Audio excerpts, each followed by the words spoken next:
Like a funnel, I just took a full quart bottle and cut it in half. Just use a knife or scissors, and then I keep the cap too, so after I've used it, I just put that back on and it doesn't get drip oil all over the place. Oh, what's the matter? Putting that in there. Into the filler.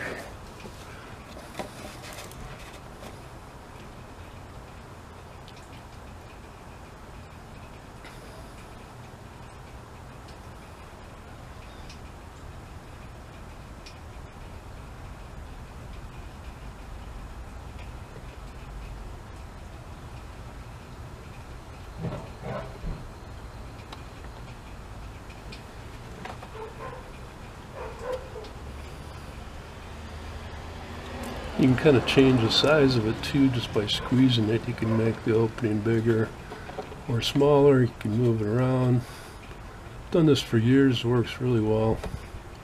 I have other funnels too, but I prefer this one. The other funnels without the cap on it, you have to set it into a can or in a rag, because they're gonna just, oil's gonna run out of them for a while after you poured oil through the funnel.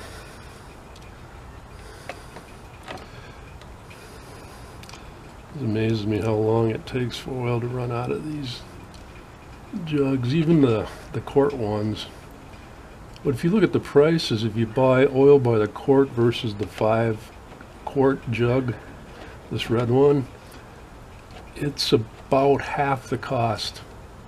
That is now. That could change, but I'm guessing you probably have to pay for packaging.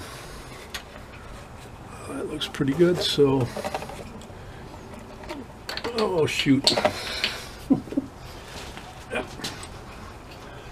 Now, at least it fell all the way through, didn't get hung up. So then, just put the cap on there. And when I set it on the shelf, I set it like this, and the oil runs out. Be sure and check out my other videos. Please subscribe, like, share, and leave a comment below. Have a great day.